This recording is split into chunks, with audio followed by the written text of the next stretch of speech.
will hear a telephone conversation between a customer and a shop assistant.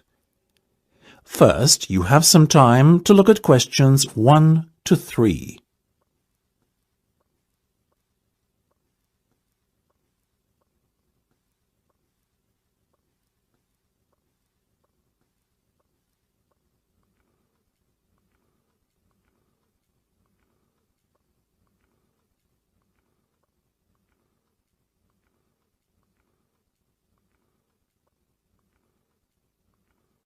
You should answer the questions as you listen, because you will not hear the recording a second time.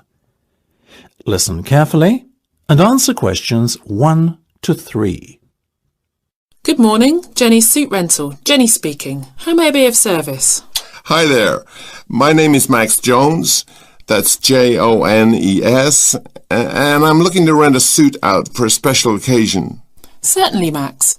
We charge a set fee for our services. You can either choose from our designer range and pay £50 to rent your suit out, or choose from our standard range at a cost of £25. So, what will it be? Oh, the first option, please, Jenny. £25, did you say? Unfortunately not. The designer range is twice that price. Oh, in that case, I'll take the second option. Standard, was that it? That's right. Now, before we go any further, may I ask how you intend to pay? Do you accept cheques? Yes, but only in exceptional circumstances. We prefer cash or credit card. Well, as I haven't got one, does this count as those circumstances? Yes, that'll be fine. Make it payable to Jenny's Suit Rental. Will do. Before listening to the rest of the conversation, you have some time to look at questions 4 to 10.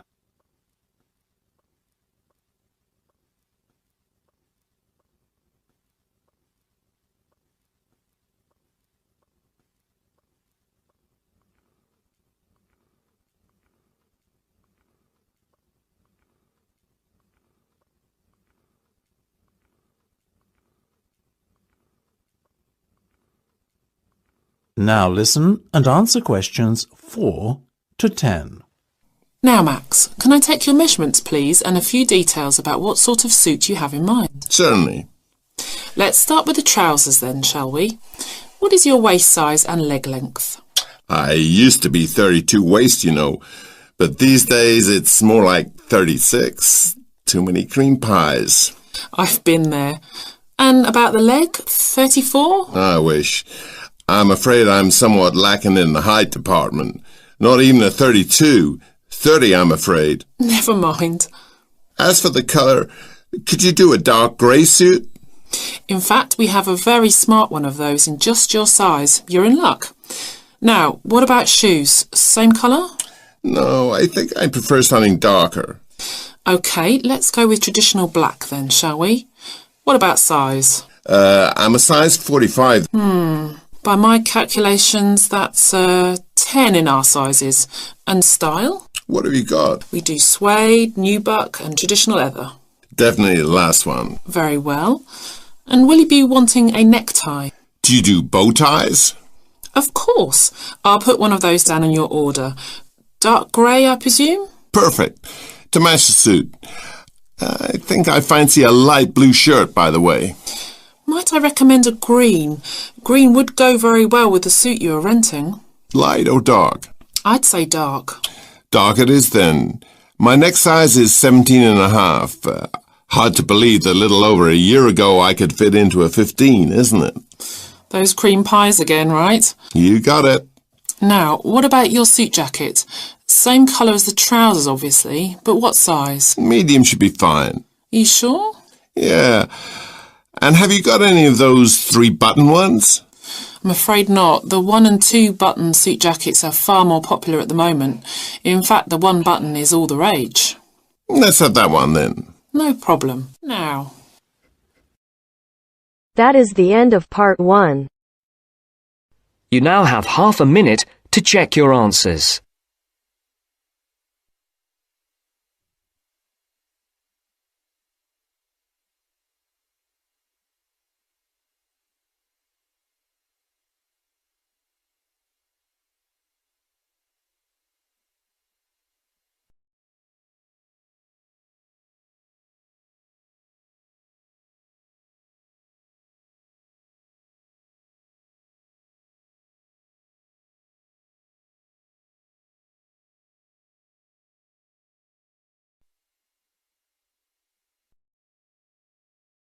Now turns to Part 2. Part 2. You will hear a talk by a tour guide. First, you will have some time to look at questions 11 to 17.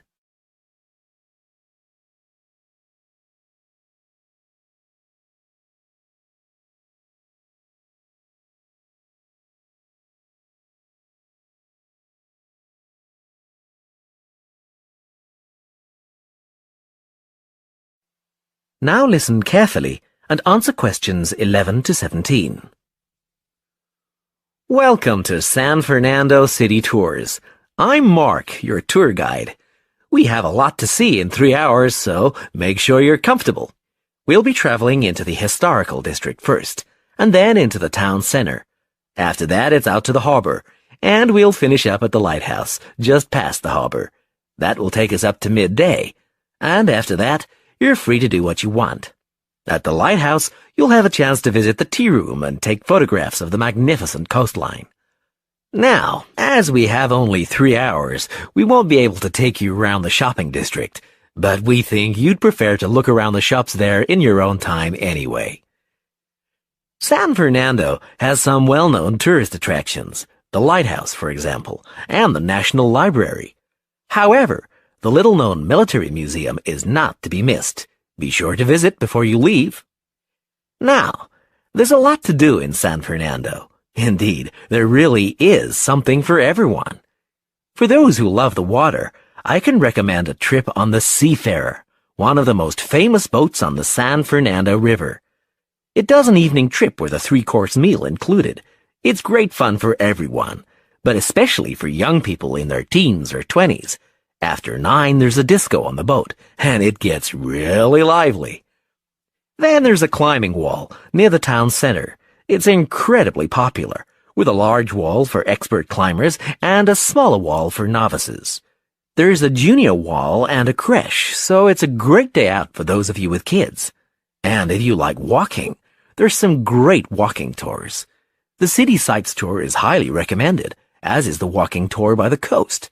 But that one's only for the fit, not really suitable for children or the elderly.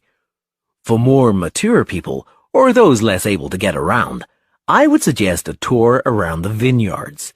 It can be done in the luxury of a coach, and it's a wonderful way to explore the region's wines.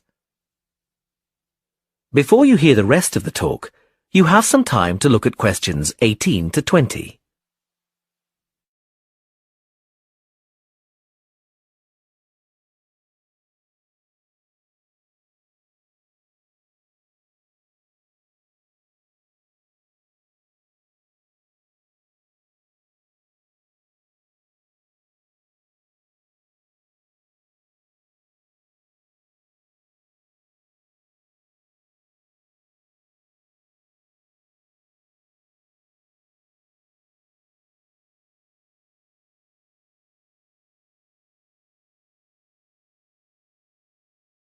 Now listen and answer questions 18 to 20. Naturally, there's a charge for all these attractions, but you can get 15% off if you have an Explorer Pass. If you don't have a pass but would like one, the driver here has application forms. Just ask him for one and fill it out while on the tour. Then you hand it into the tour office. Normally, it costs $10, but this year it's just $7. When you hand it in, you'll get your picture taken for the card on the spot, and then your card is ready to use. Remember to show it whenever you pay for anything. The discounts apply not just to tourist attractions, but some bars and restaurants. Basically, everywhere you see a red Explorer symbol. Ah, we're coming up to the historical district now. If you'd like to look at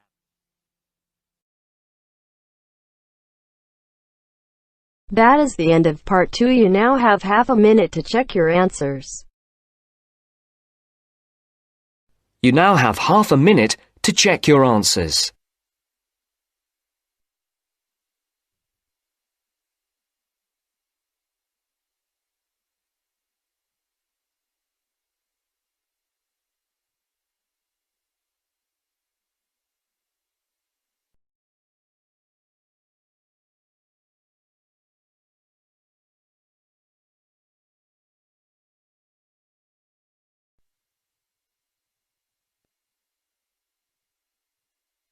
Now turns to part 3.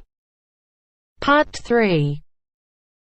Richard Murray, a zoologist and popular TV personality, has been giving a talk on endangered species of wildlife to members of the Young Conservationists Association in a small town in the south of England.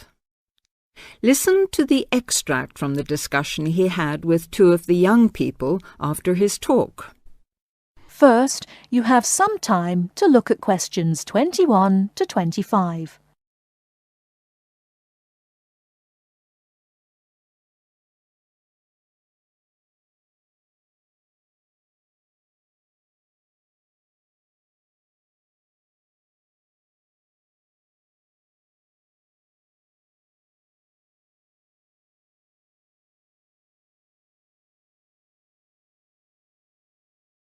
Now, listen carefully and answer questions 21 to 25. What would you say, Mr. Murray, are the main reasons that so much of our wildlife will have died out by the end of the next few decades? Well, Tony, we can't of course rule out the effect of urbanisation due to the spread of population. But apart from that, I believe there are 2 reasons which, in a way, are like the opposite ends of a piece of string. If you tie a knot in that piece of string, you end up with a circle, and whichever way you go round, it's going to turn out to be the same. I don't think I quite get that, Mr. Murray. Well, let's put it another way. It's rather like a film. You've got the good guys and the bad guys. They're pulling in opposite directions, but when it comes to the final showdown, it's hard to make out which is which. What are your 2 reasons, Mr. Murray? I call them greed and caring. Greed and caring? Yes, I know they don't seem to have much to do with one another, but think about it. The motive of greed is pretty obvious. In the course of the next few months, thousands of baby seals will be bludgeoned to death before they're even weaned from their mothers. What for? For the sale of their skins at inflated prices to please the vanity of a few and line the pockets of the killers. Crocodiles will be slaughtered to provide shoes and handbags for the rich. Gorillas, tigers, leopards and rhinos will be hunted for senseless sport or poached in defiance of regulations. Their skins, their horns, and their magnificent heads will be used as trophies to decorate someone's living room floor or walls. That's terrible. Yes, but it's not all. The whale, probably the most impressive and certainly one of the most intelligent sea mammals in creation, will be cruelly hunted and harpooned to make more money for the profiteers. The dolphin, the sailor's friend, will be indiscriminately battered to death at so much a head on the grounds that it is taking away the livelihood of a few fishermen by consuming the fish in its natural habitat. But surely, Mr. Murray, we do have to keep warm. We need whale oil and ambergris. Fishermen have to make a living. Part of what you say is true, of course, Tony, but we shall have to enforce far stricter controls if future generations are not to find themselves in a world devoid of wildlife as we know it. Well, I see what you mean about fur coats and crocodile handbags, Mr. Murray, but I don't understand what you mean by caring. That can't be bad, surely. I mean, I thought we were supposed to be living in a caring society. Well, so we do, in a way. The trouble is, there are so many well-intentioned people who start out with the best possible motives of trying to protect or immunize us from this, that, or the other in the most effective way at the quickest possible rate. But in their enthusiasm, they lose sight of the long-term consequences. It's only very gradually that the danger to other forms of life, including humans, comes out. Not to say leaks out, and by that time it'll probably be too late to do much about it. Take insecticides, for instance. But Before you hear the rest of the talk, you have some time to look at questions 26 to 30.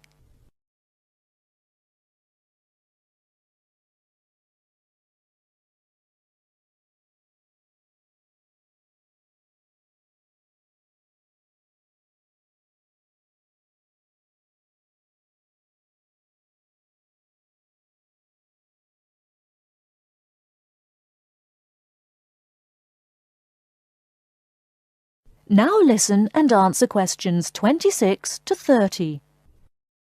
But insecticides protect crops from pests. They destroy disease-carrying mites and creepy crawlies like cockroaches. True, but nature has a way of developing her own immunity against insecticides and other pest controls, with the result that the biologists are driven to inventing stronger and stronger compounds, which, though they may annihilate the pest, nevertheless permeate the environment, are assimilated by plant and animal life, and become absorbed by the soil. Countless innocent creatures, the beaver or the mole, for example, are performing a useful task in the natural control. The alarming prospect is that as these poisons enter the foods we eat, and consequently our own systems, they'll find their way into the body of the pregnant mother and into her milk, offering incalculable risks to the unborn or newly born infant. In spite of all our technological expertise, our time is running out. We're virtually destroying ourselves. That is the end of part 3. You now have half a minute to check your answers.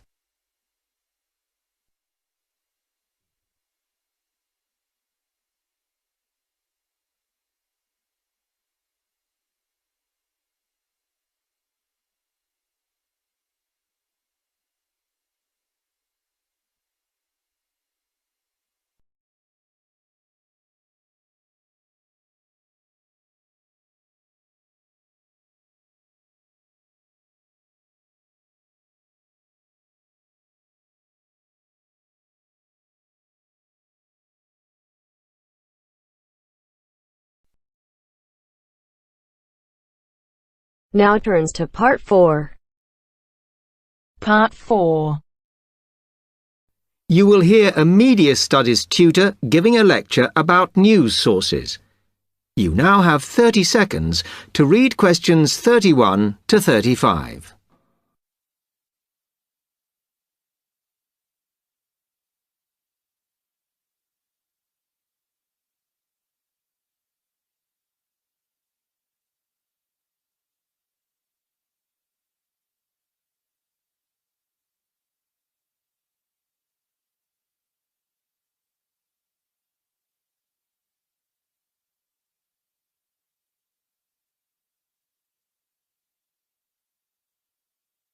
Okay, now many of you will have heard about the predicted death of newspapers, as people increasingly access the TV and the Internet for their news. Today, I want to look at the USA, which has very advanced news sources, to see if this is actually true. In the USA, the main news sources without doubt are TV, the Internet, and the press. That is, traditional newspapers. And although they are each surviving and growing, they are also changing. Obviously, TV news has been around for a while, and the early evening bulletins when people get in from work are very popular. I suppose we traditionally think of the morning newspaper arriving on our doorstep with the daily news. Interestingly, this is not borne out by the statistics, which show that readership in the U.S. is much higher when people have time to relax, when they're not working, especially on Sundays. The Internet is also a popular weekend activity, but shows no variation with weekday access. So people are using the different sources in different ways. Interestingly, local radio has been hit less by the grip of quite strong local newspapers than by the Internet, which is seen to offer a better regional service. But just because the Internet is seen as the new force in news media does not mean it is dominant. Television has, of course, been global for a while. But now technological changes, which have fueled the rise of online news, have also allowed newspapers to print and distribute editions across the world. In fact, Internet news, which is seen as the big competitor for traditional markets, does not offer that much variety. Often, the sources are the online versions of the newspapers, whereas television, in order to offer something different, has had to come up with a much more mixed bag of reporting, from hard news to light reports on celebrity events. Another issue is reliability. The Internet is virtually unregulated, so anything can be reported there, whether true or not. Journalists on newspapers have fought a long, hard battle to fight intervention and to retain the freedom of the press. Television, however, is seen as critical to political power and has become subject to harsh controls about what it can or cannot say. You now have 30 seconds to read questions 36 to 40.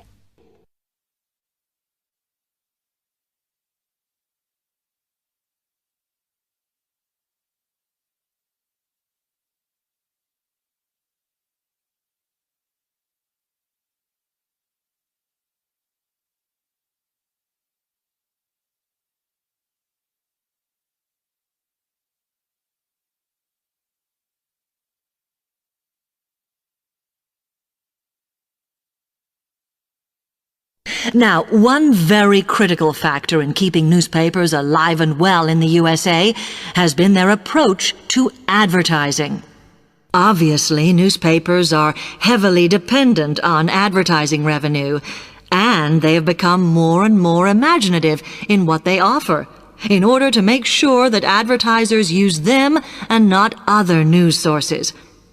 This has meant that, contrary to popular belief, newspapers now have a significantly higher profit margin than the rest of American industry. So, how have they managed to raise advertising revenue in this way? Well, they have put a lot of effort into developing and maintaining a very strong association with the retail trade. And they've come up with a winner. A critical tool in their sales plan has been suggesting that the adverts they run can have vouchers.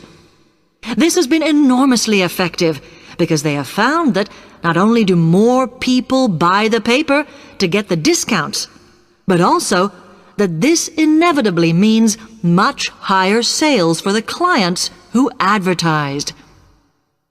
As well as doing this, the newspapers have also introduced aggressive sales campaigns over the last few years. This has resulted in a significant and continuing rise in the number of advertisers prepared to pay the extra for full-page ads. So, what I would like to move on to... That is the end of part 4. You now have half a minute to check your answers.